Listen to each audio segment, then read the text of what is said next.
ಪ್ರತಿ ಕುಟುಂಬವನ್ನ ಕಾಡ್ತಿರೋ ಅತಿ ದೊಡ್ಡ ಯಕ್ಷ ಪ್ರಶ್ನೆ ಈ ಬಿಜೆಪಿ ಸರ್ಕಾರ ಸೆಂಟ್ರಲ್ ಅಲ್ಲಿ ಬಂದಾಗಿಂದ ಈಗ LPG ಗ್ಯಾಸ್ ಸಿಲಿಂಡರ್ ಹೈಕ್ ಮಾಡಿದ್ದಾರೆ. 60 ರೂಪಾಯಿ ಮಿನಿಮಮ್ ಇಂದ ಇನ್ನ ಎಷ್ಟೆಷ್ಟು ಹೈಕ್ ಆಗುತ್ತೋ ಗೊತ್ತಿಲ್ಲ. ಹೋಟೆಲ್ ಉದ್ಯಮಿಗಳಿಗೆ ಕಮರ್ಷಿಯಲ್ ಸಿಲಿಂಡರ್ ಸಿಗ್ತಿಲ್ಲ. ಪೆಟ್ರೋಲ್ ಡೀಸೆಲ್ ಯಾವಾಗ ಹೈಕ್ ಆಗುತ್ತೋ ಗೊತ್ತಿಲ್ಲ. ಯಾಕೆಂದ್ರೆ ಇಂಡಿಯಾ ಪಾಕಿಸ್ತಾನ್ ವಾರ್ ನಿಲ್ಸಕ್ಕೆ ನಮ್ಮ ಪ್ರಧಾನಿಗಳಿಂದ ಆಗ್ತಿಲ್ಲ. ಅವ್ರಿನ್ ಇಸ್ರೇಲ್ ಅಮೆರಿಕ ಇರಾನ್ ವಾರ್ನ ಎಲ್ಲಿ ನಿಲ್ಲಿಸ್ತಾರೆ? ನಮ್ಮ ದೇಶದ ವಿಚಾರಕ್ಕೆ ಬಂದಾಗ್ಲೇ ನಮ್ಮ ಪ್ರಧಾನಿಗಳು ಮಧ್ಯಸ್ಥಿಕೆ ವಹಿಸ್ತಾ ಇಲ್ಲ. ಇನ್ನು ಬೇರೆ ದೇಶಗಳು ವಾರಲ್ಲಿ ಇವ್ರು ಮಧ್ಯಸ್ಥಿಕೆ ವಹಿಸಿ ನಮಗೆ ಕ್ರೂಡ್ ಆಯಿಲ್ ನ ತರ್ತಾರೆ ಅನ್ನೋ ನಂಬಿಕೆ ನನಗಂತೂ ಇಲ್ಲ.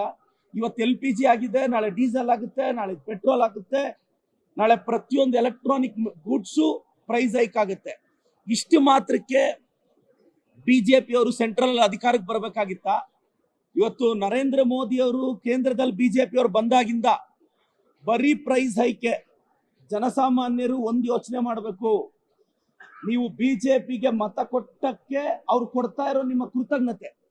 ನೀವು ಕಾಂಗ್ರೆಸ್ ಓಟ್ ಹಾಕಿದ್ರಿ, ನಾವು ನಿಮ್ಗೆ ಗೃಹಲಕ್ಷ್ಮಿ ಕೊಟ್ವಿ, ಗೃಹ ಜ್ಯೋತಿ ಕೊಟ್ವಿ, ಯುವ ನಿಧಿ ಕೊಟ್ವಿ, ಎಲ್ಲಾ ಯೋಜನೆಗಳನ್ನ ಕೊಟ್ವಿ.